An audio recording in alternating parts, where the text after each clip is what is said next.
de Juan, y ya tiene desde 53 de una división ahí porque íbamos a tocar ese capítulo, y luego habla su Biblia del Evangelio de Juan, capítulo 1, verso 29, 35 y el 36.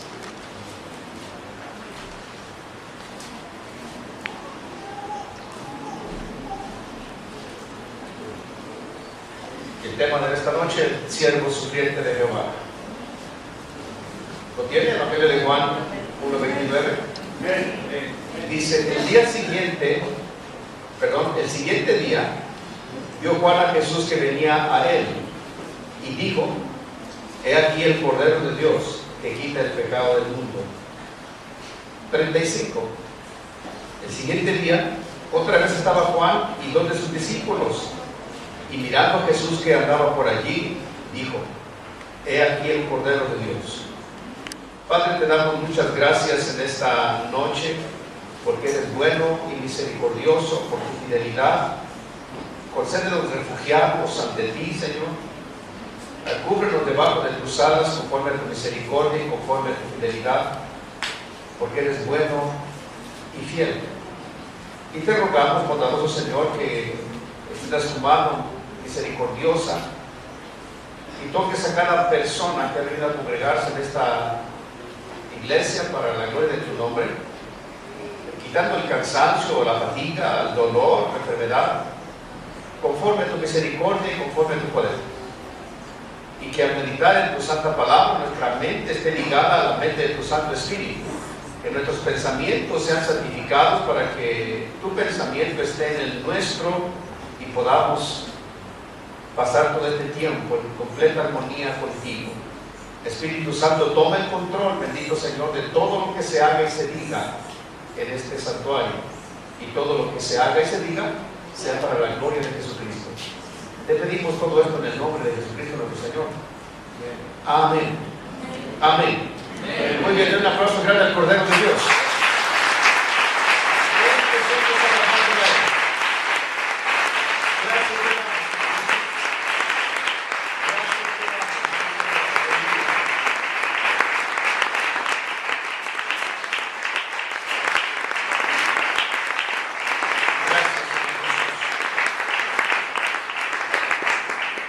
Las dos grandes cosas que los profetas del Antiguo Testamento, bajo la inspiración divina, atestiguaron de antemano, fueron los sufrimientos de Cristo y la gloria que le seguiría a estos.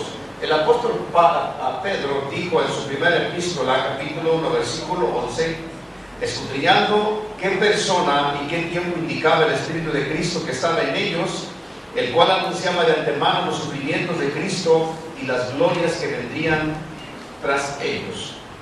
Pero en ninguna parte del Antiguo Testamento siguen profetizadas estas cosas tan clara y penetrante como en el capítulo 53 del libro del profeta Isaías. Dos cosas interesantes encontramos en el Antiguo Testamento que fueron dichas acerca del Mesías: su sufrimiento y la gloria que precedería después de ellos. Desde un principio, en el capítulo 3 de Génesis, Dios le habló a la serpiente que de la simiente de Eva nacería uno que le aplastaría la cabeza. Pasaron muchísimos años, pero desde ese entonces ya se profetizaba la victoria de Jesucristo sobre el mal. Y usted mira la Biblia desde el principio hasta el fin y miraremos, una contienda continua entre Satanás y Dios. Dios por preservar a la humanidad y Satanás por destruirla. Era completamente necesario que Cristo viniera y se identificara plenamente con nosotros, porque la desgracia de todo el género humano cayó después del pecado que Adán y Eva cometieron. Y no había forma alguna, lo hemos visto en otras ocasiones, no había forma alguna como el hombre pudiese justificarse delante de Dios, a menos que hubiese un sustituto que pagara el precio de sus pecados. Y ese sustituto fue el Señor Jesucristo. Y el pago del pecado nuestro tenía un costo tan elevado que de antemano los profetas anunciaron que Jesucristo padecería duramente para que usted y yo tuviésemos perdón de pecados y paz para con Dios, para que fuésemos reconciliados con Dios. No había una forma posible de pago, a excepción con la muerte de Jesucristo. Pero también hablaron de la gloria que precedería al sufrimiento de Jesucristo. Entonces, en esta noche vamos a ver el tema de hoy, el siervo sufriente de Jehová. Y el Señor Jesucristo, Él fue el siervo sufriente de Dios. Porque en el Antiguo Testamento todos los sacrificios apuntaban al sacrificio perfecto de Cristo Jesús. Pero cuando no se tiene conciencia de la muerte, no hay sufrimiento. Los corderos eran llevados al matadero sin saber que iban a morir. Tal vez tenían un poquito de intuición en su naturaleza animal, pero no sabían lo que iban a morir. Por tanto, no se le puede contar como una vida de padecimiento. Pero al Señor Jesucristo, desde que entendió la palabra de Dios y que Él era el Hijo de Dios, Él sabía que un día su vida sería el precio por la nuestra. Y Él llevó una vida de sufrimientos. Pero la gloria que miramos en la palabra de Dios y que aún no nos es revelada por completo, supera todo el sacrificio que Jesucristo hizo por cada uno de nosotros. Y nosotros, para entender esto, demos de un vistazo a 4 cosas que aparecen en el capítulo 53 del libro del profeta Isaías, que nos enseñarán a valorar lo que Jesucristo hizo por nosotros. Amén. 4 cosas. Número 1, la persona del siervo. Versículos 1 al 3. Dice: ¿quién ha creído a nuestro anuncio? ¿Y sobre quién se ha manifestado el brazo de Jehová? Subirá con el nuevo delante de él, y como rey de tierra seca. No hay parecer en él ni hermosura. Le veremos más atractivo para que le deseemos. Despreciado y desechado entre los hombres, varón de dolores, experimentado en quebranto. Y como que escondimos de él el rostro, fue menospreciado y no lo estimamos. La persona del siervo, Jesucristo es la persona, es el siervo de Dios. Amén. En esta primera porción encontramos el menosprecio que Jesucristo vivió a su persona y al anuncio que trajo de parte de Dios. En el capítulo, se lo voy a leer, en el capítulo 10 de Romanos, versículo 15, el apóstol Pablo dice esto: ¿y cómo predicarán si no fueren enviados? Como está escrito: cuán hermosos son los pies de los que anuncian la paz, de los que anuncian buenas nuevas. Mas no todos obedecieron al evangelio. Pues Isaías dice: Señor, ¿quién ha creído a nuestro anuncio?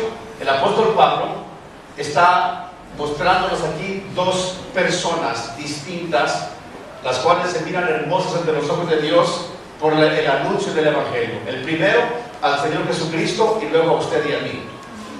Amén. Y él dice, el apóstol Pablo, pero Isaías dice: no todos obedecieron al evangelio. Pablo dice: no todos obedecieron al evangelio. Pues Isaías dice: ¿quién ha creído a nuestro anuncio? Pues cuando Isaías tuvo esta revelación del Señor Jesucristo, 739 años aproximadamente antes de su nacimiento, es una profecía exacta de lo que pasó en la vida del Señor Jesucristo. Y desde aquel tiempo, Isaías estaba viendo que el Señor Jesucristo no sería creído, no sería tomado en cuenta, que se le daría la espalda y sería un varón experimentado en el quebranto. Bueno, cuando él vino y entró en la escena de su ministerio, realmente fueron muy pocos los que creyeron del evangelio de Jesucristo, y era gente simple o común como usted y como yo. De los conocedores de la letra, de los conocedores de la letra del Antiguo Testamento, la mayoría cerraron su corazón. Unos cuantos le creyeron al Señor Jesucristo. Entonces el profeta exclama: ¿quién ha creído a nuestro anuncio? Porque el profeta había dado ya otros anuncios de la venida del Mesías. El capítulo 9, en el capítulo 11, él ya había hablado que un día nacería el Mesías deseado, y no le habían creído al profeta. Aleluya. Hoy en día el mundo está tan disparado que poco cree en el evangelio de Jesucristo. Todo el mundo busca las salidas sencillas, son fáciles. Y el evangelio, aunque es sencillo y es fácil, tiene la complicación que camina en contra de tu deseo. Como que no está muy rico. La verdad es esa. A donde quiera que apuntes, si el evangelio no está a favor tuyo, se opondrá a lo que tú estás haciendo. Si lo que piensas que vas a hacer es correcto y el evangelio se opone, sabes que es incorrecto y te dolerá. Porque el evangelio es así. Y es mucho más fácil creer en otra cosa que creer en el evangelio. Es mucho más fácil y más sencillo que hablar en tu oído a que te digan que eres un pecador. Aleluya. Oye, qué bien te salió esa tranza, aleluya. Amén. Pero que te digan, oye, eso que hiciste se llama tranza y te va a condenar. No es tan agradable. Pero es la forma en la que el Señor Jesucristo predicó el evangelio entre nosotros. Entonces dice el profeta, no todos han creído a nuestro anuncio. La forma en la que entró el mundo fue totalmente vaciada de sí mismo. Filipenses 2:7 dice, sino que se despojó a sí mismo tomando forma de siervo, hecho semejante a los hombres. ¿Por qué razón él se vació por completo de sí mismo? Si así, queridos hermanos, la gente ignorante dice, no, pero es que él era Dios. ¿Cuántos han oído eso? Mira, el Señor Jesucristo era igual que nosotros. Fue tentado en todo, pero sin pecado. No, pero él era Dios. Así que chiste. No, queridos hermanos, sí, él era Dios, pero se vació de todo. Dice el que se despojó de sí mismo. Cuando vino a este mundo, el Señor Jesucristo venía con su voluntad rendida al Padre. Y el Padre le dijo, quiero que seas semejante a uno de los hombres y que sientas y sufras lo mismo que los hombres. ¿Sí me estoy explicando? Eso es interesante para nosotros, porque dice Hebreos que no tenemos un sumo sacerdote que no pueda compadecerse de nuestras debilidades, sino uno semejante a nosotros, tentado en todo, pero sin pecado. Por cualquier situación que vivas, cualquier tentación que estés sufriendo, Jesucristo la conoce. No es excusa para pensar que estás abandonado o que nadie te entiende. Amén. Amén. Y su entrada fue así. Tengo aquí una nota interesante. Nació de una familia oscura de Galilea, donde no se ha levantado, dijeron los fariseos, profeta alguno. Verso 2. Subirá con renuevo delante de él y como raíz de tierra seca. Para esas fechas, la familia de David estaba sumergida en el olvido.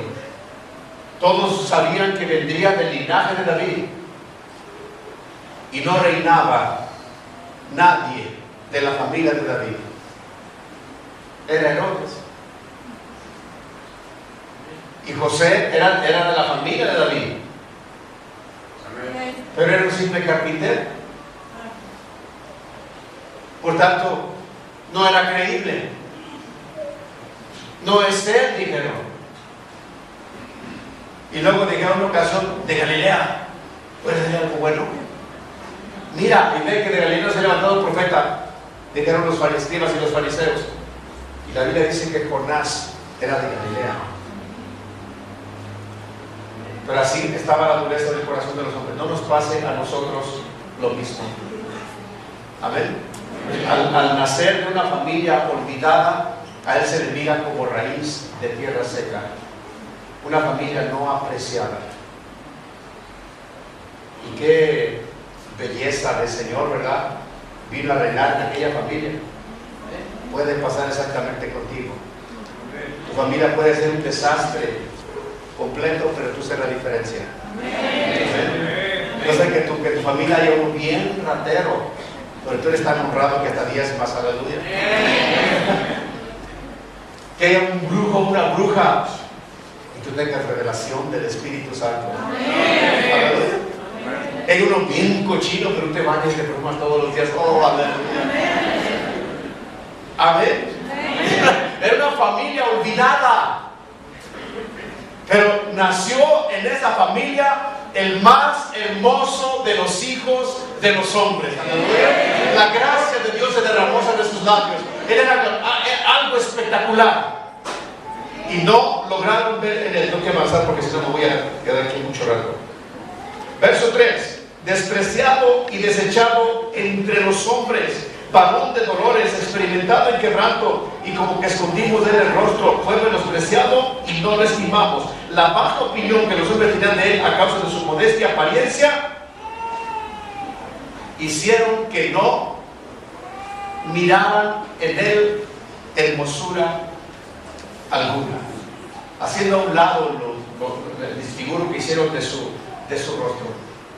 ¿Por qué será, queridos hermanos, que la posición económica hace que unos se vean más bonitos que otros? Amén. Se ocupa estar muy feo y bien pesudo para que te miren feo. Aleluya. ¿En serio? Porque a los trapos cómo ayudan. Las pomadas de campana y todo eso. Lo delicado, lo poco trabajado, las manos visibles, todas las cosas ayudan mucho. Y nuestro Señor era el más hermoso de los hijos de los hombres, pero era un carpintero. Aleluya. Y yo pienso que la gente se recordaba aquel tiempo. Absalón, desde la planta de los pies a la coronilla de la cabeza, no había ni el defecto.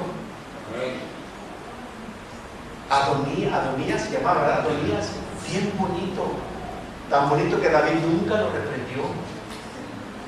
Y ven al Señor Jesucristo con sus manos rudas, aleluya. Dijeron, no, este no es. Qué triste es dejarse llevar por la apariencia, porque no pudieron ver en su interior la belleza de la santidad, la riqueza de sus palabras, la entrega, la pasión con la que servía a Dios, que nunca le volteaba la espalda al que le injuriaba. No pudieron ver eso porque se dejaron guiar por la apariencia. Amén. Pero los que estuvieron cerca de Jesucristo le conocieron de una forma tan diferente que miraron en él todos los atributos de Dios. El apóstol Pedro dijo, Señor, ¿a dónde iremos si solo tú tienes palabras de vida eterna? Tomás dijo, Señor mío y Dios mío y mi Rey. Oh, qué chulada, aleluya. Qué interesante y qué hermoso es conocer al Señor Jesucristo. No lo conozcas de oídas, hermano mío, experimenta cada día quién es Él, para que las cosas de tu vida sean totalmente diferentes. Versículos 4 al 6 tenemos el número 2, la pasión del siervo. ¿Lo tienen? Ciertamente llevó Él nuestras enfermedades y sufrió nuestros dolores, y nosotros le tuvimos por azotado, por herido de Dios y abatido. Mas Él herido fue por nuestras rebeliones, molido por nuestros pecados. El castigo de nuestra paz fue sobre Él, y por su llaga fuimos nosotros curados. Todos nosotros nos descarriamos como ovejas, cada cual se apartó por su camino, mas Jehová cargó en Él el pecado de todos nosotros. Al hacerse obediente hasta la muerte de cruz, dice Filipenses 2:8, en eso Él llevó nuestras enfermedades, y no solamente las llevó, sino que las quitó de aquellos quienes las tenían. Mateo 8:16 dice, y cuando llegó la noche, trajeron a Él muchos endemoniados. Aleluya. Él también echaba fuera demonios. Y con la palabra echó fuera los demonios y sanó a todos los enfermos, para que se cumpliese lo dicho por el profeta Isaías cuando dijo, Él mismo tomó nuestras enfermedades y llevó nuestras dolencias. Amén. Esto es glorioso, queridos hermanos. No solamente sintió en su cuerpo la enfermedad nuestra, no solamente la llevó en su cuerpo, sino que la quitó de aquellos que las tenían. Porque podemos identificarnos cuando usted le ha tenido algún padecimiento parecido o igual o en el mismo órgano que su hermano, se identifica muy bien. ¿A cuánto le ha tenido el riñón?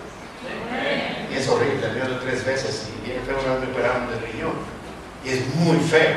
Yo puedo entender a cualquiera que llora por el riñón, pero yo tengo mi dolor y no puedo quitarte el tuyo. Pero el Señor Jesucristo sintió eso y quitó la enfermedad. Y eso lo hace más rico. Y dice la Escritura que era para que se cumpliera lo que dijo el profeta Isaías. Entonces todo lo que dijo el profeta Isaías, hermanos, Dios lo cumplió a la perfección el Señor Jesucristo, y lo sigue cumpliendo hasta hoy en día. Todo al pie de la letra. Amén. Dice el verso 4: ciertamente no hay mentira en esto, llevó Él nuestras enfermedades. Aleluya. Herido, Él fue herido, dice la Escritura, mas Él herido fue por nuestras rebeliones. Versículo 5: fue herido con la lengua cuando lo calumniaban las personas y contradecían, y fue herido cuando recibió los golpes en su cuerpo. No cometió ningún pecado ni hizo violencia. Hechos 10:38 dice que al contrario, como estaba ungido con el Espíritu Santo, por donde quiera que él caminaba, iba haciendo el bien.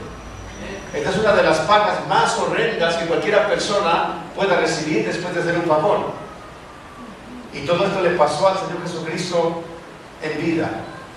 Es interesante ver cómo la forma en la que Él desarrolló su ministerio, cómo sanaba a diestra y siniestra, cómo los ojos de los ciegos eran sanados, los sordos oían, los mudos hablaban, los cojos se levantaban, los muertos eran resucitados. Y cuando llegó el día de su muerte, no hubo uno solo que proclamara que Él era Dios. Ninguno de los que recibieron la vista osó defenderlo, simplemente miraban la crucifixión ahí. Ninguno de los que estaban mudos dijo: ¡hey! Él me libertó, en verdad eres Dios. ¿Dónde estaban las grandes multitudes que recibieron sanidad de Jesucristo? El temor nos hizo ser ingratos. Aleluya. No hubo quien dice testimonio de Jesucristo al pie de la cruz. Lo bueno de esto, hermanos, es que el Señor nunca se queda sin testimonio. Cuando estaba en la cruz del Calvario, la Biblia dice que después que tembló la tierra y se hizo grande alboroto, el soldado que estaba crucificando le dijo: verdaderamente este era hijo de Dios. Pero ninguno de los que sanó se proclama ahí como defensor suyo. El que aguantó hasta el final fueron su madre, otras dos mujeres, Juan, al pie de la cruz, siendo testigos de la crucifixión de Jesucristo. Pero era así. Sanaba aquí y allá, le herían con la lengua maliciosamente. A decir verdad, él fue a la prisión porque 2 deslenguados testificaron en su contra. Amén. Inventaron calumnias bien grandes, pero nunca contradecían. Él era así tan especial. Los golpes que le daban a la hora de su tortura eran reales. Isaías lo mira de una forma tan perfecta, tantos años antes que ocurriese, que cuando lo vemos cumplido, podemos decir que el Señor Jesucristo lo hizo todo a la perfección, pensando en usted y en mí. Amén. Sigue haciendo, sanando enfermos y liberando cautivos hoy en día, igual que en aquel tiempo. Dice Efesios 2:14, quiera ver de ahí.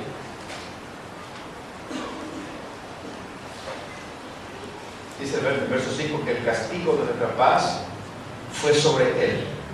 Efesios 2:14. Porque Él es nuestra paz, que de ambos pueblos, el pueblo judío y el pueblo gentil, hizo uno, derribando la pared intermedia de separación, aboliendo en su carne las enemistades de la ley de los mandamientos expresados en ordenanzas, para crear en sí mismo de los dos un solo y nuevo hombre, haciendo la paz, y mediante la cruz reconciliar con Dios a ambos en un solo cuerpo, matando en ellas las enemistades. Y vino y anunció las buenas nuevas de paz a vosotros que estabais lejos, o sea, a los gentiles, y a los que estaban cerca, a los judíos. Porque por medio de Él, los unos y los otros, tenemos entrada por el mismo Espíritu al Padre. Note bien que Él es nuestra paz. El versículo 5 dice que el castigo de nuestra paz fue sobre Él. ¿Qué es lo que realmente trae paz a la vida de los hombres? secularmente hablando, se entiende que de acuerdo a los bienes que tienes o al poder que ostentas, estás en paz. Si no hay enfermedad, si tienes que comer en un nivel diferente, estás en paz. Pero para el Hijo de Dios, y yo creo estoy absolutamente convencido que para la humanidad entera, la paz, queridos hermanos, es el perdón de los pecados, es la seguridad de la vida eterna. Porque podemos tener todo en este mundo, si no tenemos seguridad de vida eterna, no hay una paz verdadera. Y Jesucristo vino y dice la Escritura que quitó la enemistad que había entre Dios y nosotros, y quitó la pared intermedia. Usted mira cómo estaba edificado el templo de Salomón, principalmente se refiere a eso.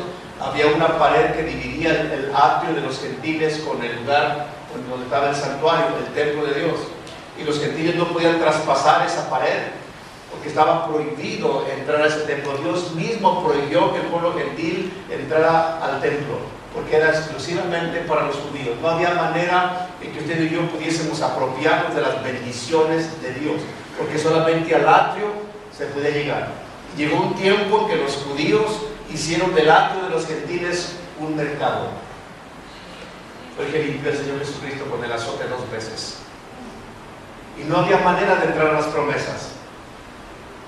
Y siempre ha habido gente. Ustedes miren el Antiguo Testamento, miren el Nuevo Testamento, la mujer sirofenicia, la mujer griega, buscaban paz de parte de Jesucristo, y Cristo decía: no he venido sino a las ovejas perdidas de Israel. No había manera que pudiésemos tomar esos beneficios de Dios. Pero cuando vino el Señor Jesucristo, agradó tanto al Padre que la pared intermedia que nos separaba quedó abolida, y ya no solamente teníamos entrada al templo judío, a las promesas de los judíos, sino que teníamos acceso a la misma gloria en el nombre de Jesucristo.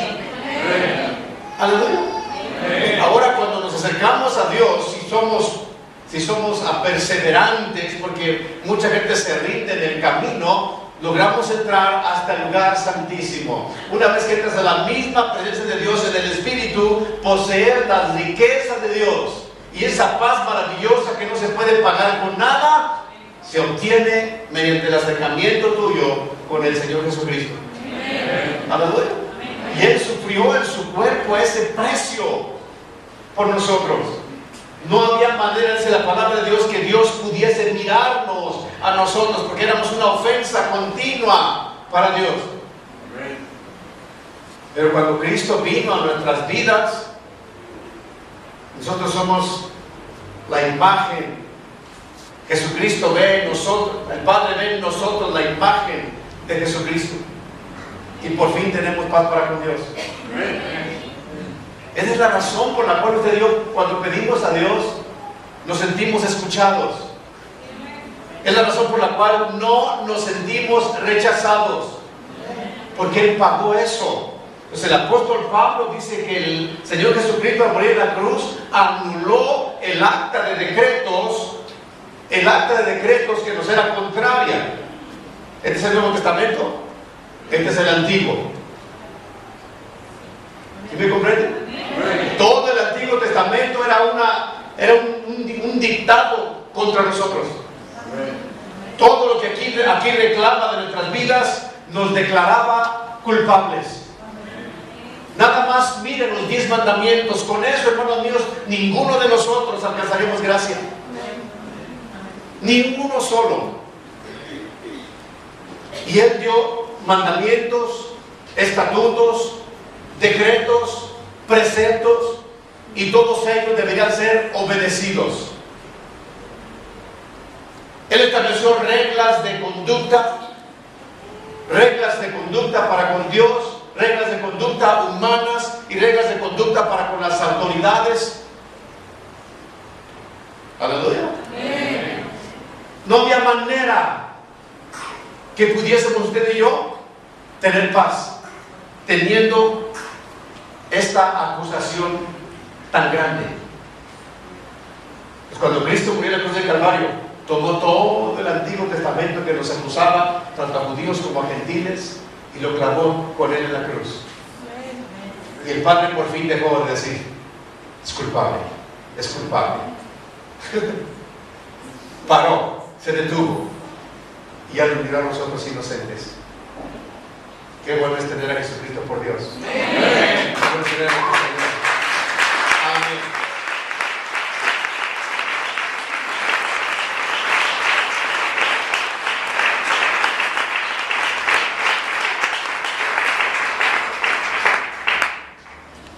Tres, la pasión del siervo, versículos 7 al 9.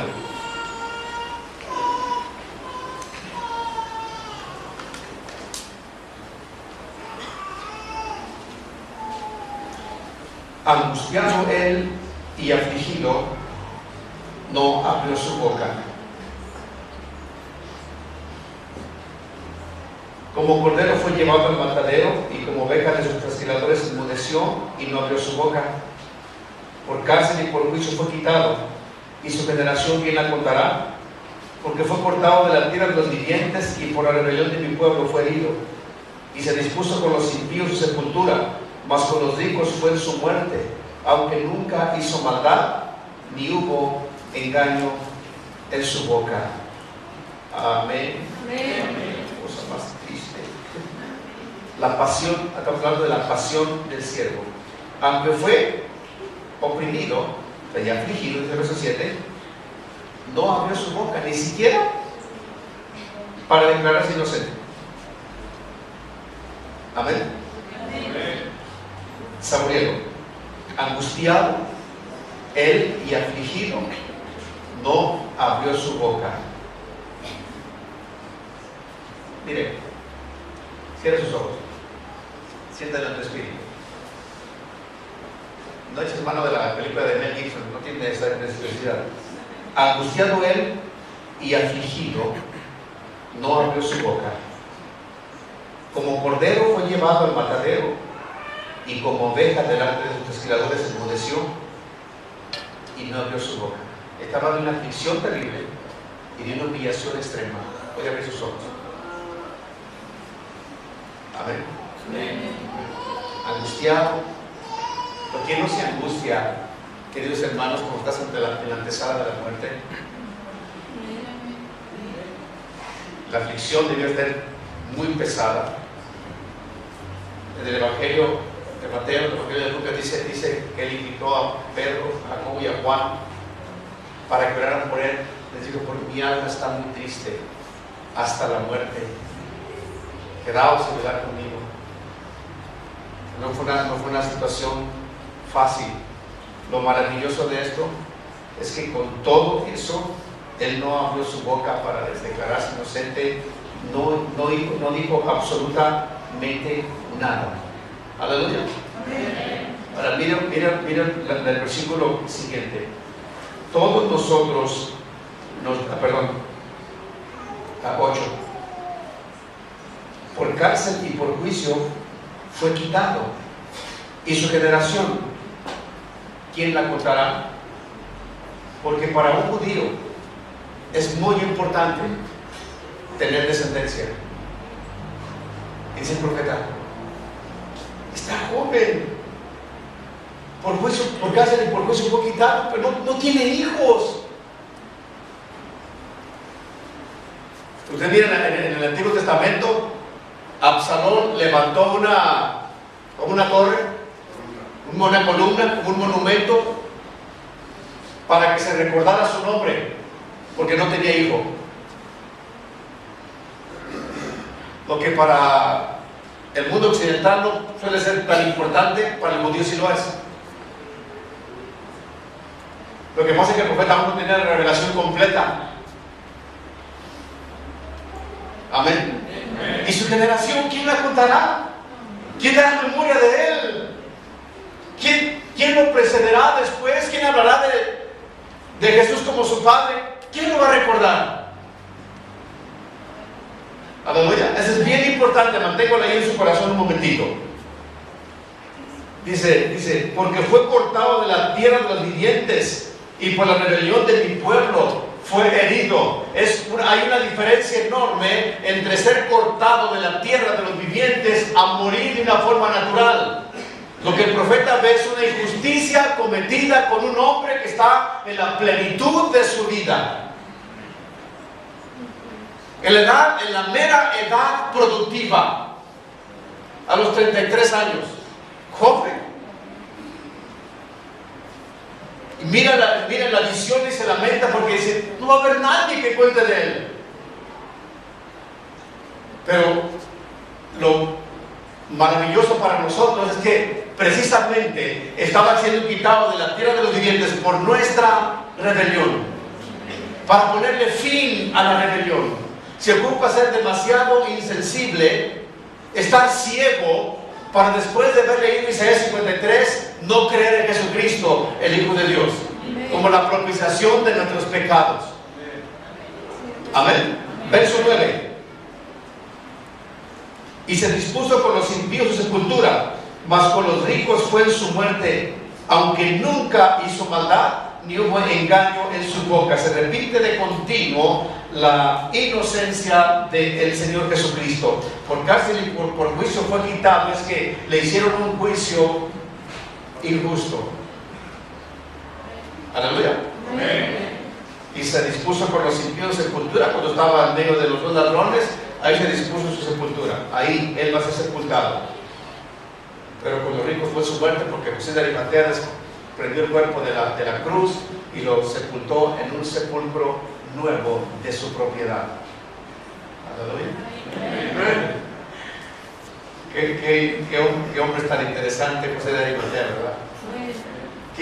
Cómo Dios habló desde 739 años.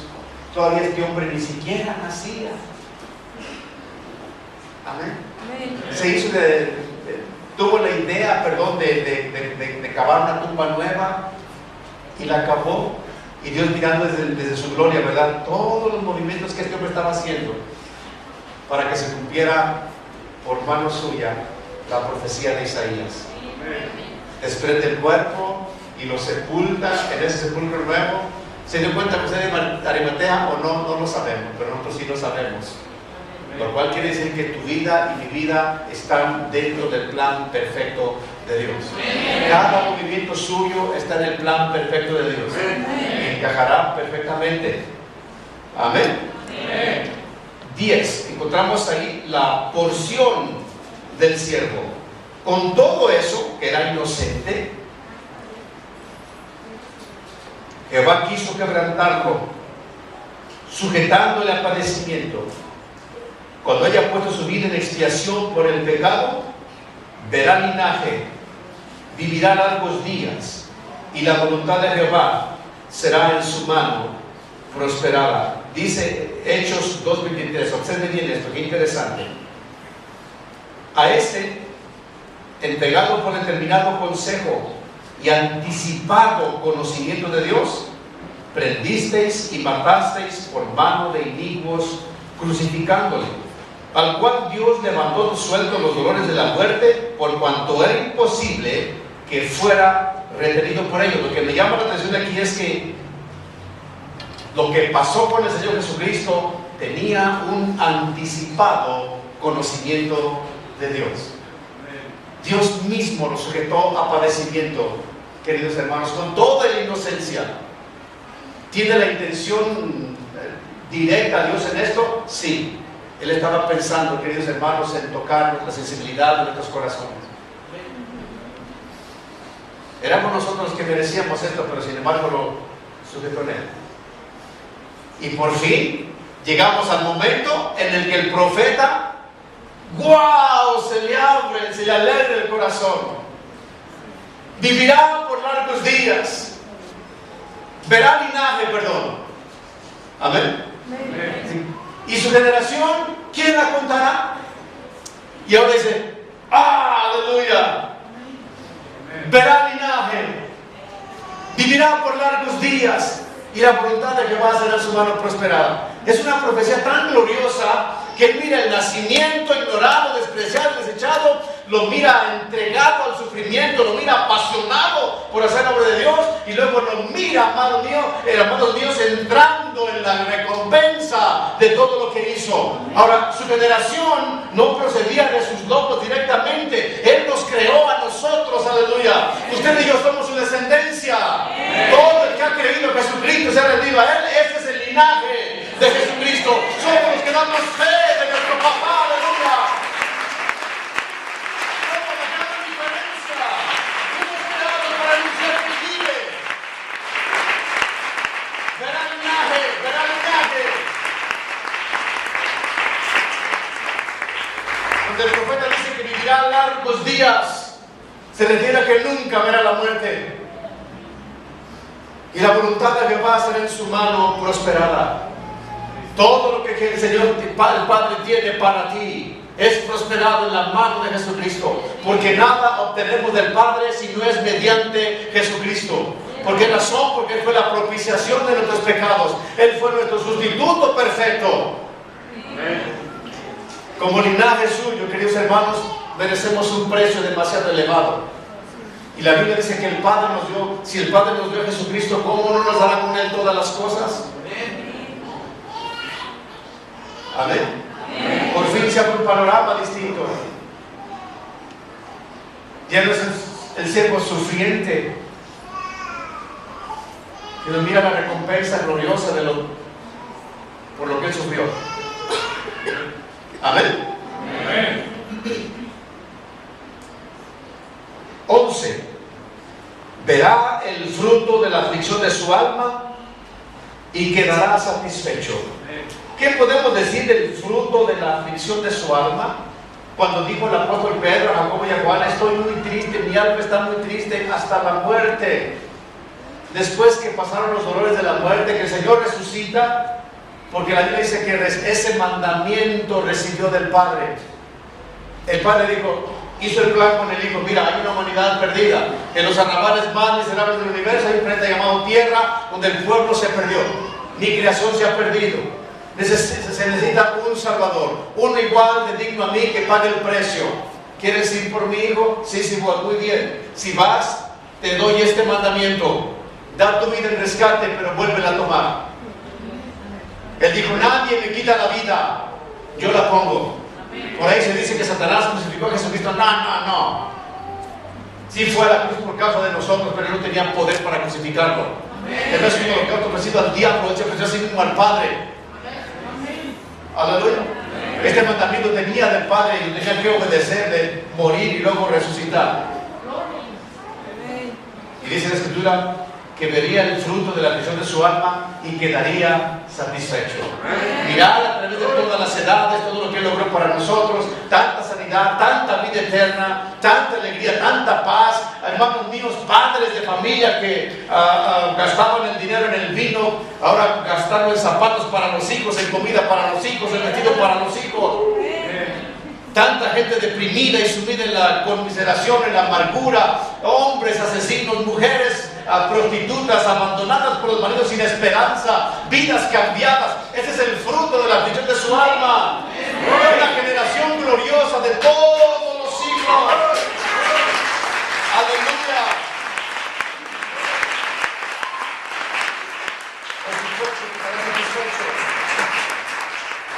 Aunque aún falta mucho por hacer. Amén. Verso 11, ¿estamos?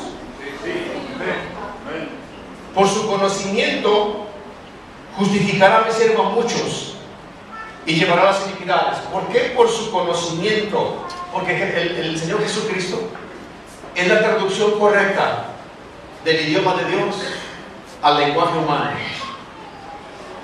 Jesucristo es la traducción correcta del idioma de Dios al lenguaje humano. Para que pudiésemos entender perfectamente al Padre, Jesucristo se hizo hombre. Lo que vemos del Padre, lo que conocemos del Padre, lo miramos en el Hijo. Y Él es el que transmite el conocimiento exacto o preciso del Padre a nuestras vidas. Por eso, por su conocimiento, el Padre nos justificaría a nosotros. porque Él transmitió su palabra a los discípulos y oró por ellos y por los que creerían a su palabra por la predicación de ellos. Y cada vez que usted propaga el Evangelio, Jesucristo sigue honrando el mismo compromiso. Amén. 12. Por tanto, yo le daré parte con los grandes, por esa razón, por todo lo que hizo. Y con los fuertes repartirá despojos, por cuanto derramó su vida hasta la muerte y fue contado con los pecadores, habiendo llevado el pecado de muchos y orado por los transgresores. Esta oración del Señor Jesucristo, versículo 12, que hizo por los hombres que lo torturaban, es una oración tan sin igual. Amén. Imagine su sangre siendo derramada, pidiendo perdón al Padre por el pecado de los ignorantes. No era una sangre que clamaba justicia, sino misericordia. Si el Señor Jesucristo clama justicia en ese momento, hermanos, no estuviéramos muertos. Pero pedía misericordia por nosotros. Póngase de pie, que concluyo con esto. Isaías 55.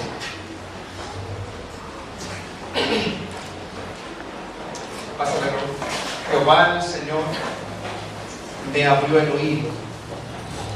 Isaías 55.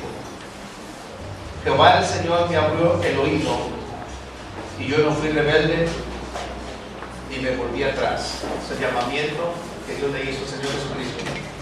Quiere rescatar a esta humanidad. Dice: yo no fui rebelde. Me abrió mi oído y no fui rebelde. Me habló al corazón y no fui rebelde. Di mi cuerpo a los heridores y mis mejillas a los que me besaban la barba. No escondí mi rostro de injurias y de esputos. Esta es la respuesta que el Señor Jesucristo le dio al Padre cuando lo llamó a rescatarnos superiormente. Amén. Le dio los oídos. Seguramente el plan del Padre estaba tan atractivo que dice: Señor, que abrió mis oídos, me sedujo lo que el Padre me pidió. Y dice: no fui rebelde, ni me volví atrás. Si tan solo fuéramos poquito así nosotros, ¿verdad? Que cuando Dios te habla, digas: sí, Señor, lo que tú quieras. Pero ves que Dios nos abre el oído, nos habla cariñosamente y somos seducidos momentáneamente. Pero cuando nos expone el plan de qué se trata, decimos que vaya otro, Señor. Amén. Él dice: yo no fui rebelde. Di mi cuerpo a mis heridores y mis mejillas a los que besaban la barba. Besar la barba es arrancarla a tirones. No escondí mi rostro de injurias ni de esputos. Los esputos son gargajos. Amén. Amén. Y aún aquel que los arroja le parecen asquerosos. Imagínense el que los recibe.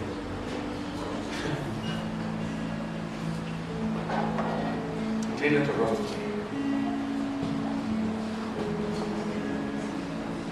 Yo quisiera que en esta noche tomáramos un momento de sensibilidad y le decimos gracias al Señor Jesucristo por hacer eso por nosotros.